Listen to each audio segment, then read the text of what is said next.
சிதம்பரம் அண்ணாமலை பல்கலைக்கழகத்தை அரசு ஏற்று நடத்தியதற்கு பிறகு விதிக்கப்பட்ட கட்டுப்பாடுகளால் மாணவர்களின் எண்ணிக்கை குறைந்து பொருளாதாரம் சரிந்துள்ளதாக உணவகங்கள், தங்கும் விடுதிகளின் உரிமையாளர்கள் மற்றும் தொழிலாளர்கள் கவலை தெரிவித்துள்ளனர்.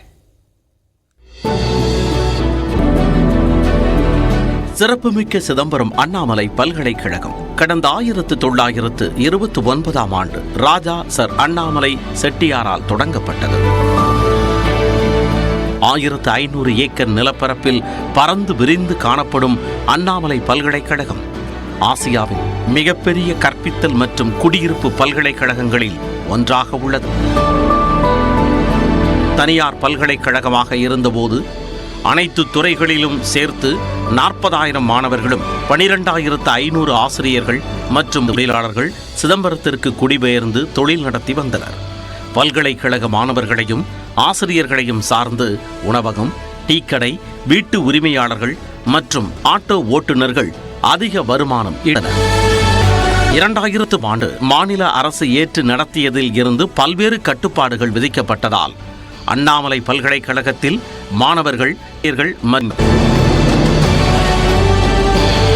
தேவைக்கு அதிகமான பணியாளர்கள் மற்றும் ஆசிரியர்கள் 9,000 பேர் பணியிட மாற்றம் செய்யப்பட்டனர். இதனால் மாணவர்கள், அவர்களை பார்க்க வருவோர் மற்றும் பேராசிரியர்களை நம்பி பிழைப்பு நடத்தி வந்தவர்கள் செய்வதறியாமல் தவித்து வருகின்றனர்.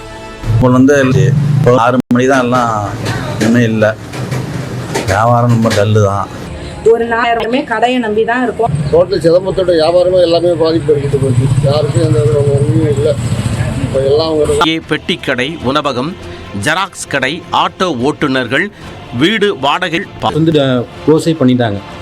இப்போ எங்கள் ஹோட்டல்ஸே பார்த்தீங்கன்னா இப்போ ஒரு 1 மந்த்தாகவே பசங்க லீவில் நிலையில் இருக்குது. இதை நம்பி தான் நாங்கள்லாம் இந்த தள்ளிட்டு இருக்கோம் இந்த காலத்தை.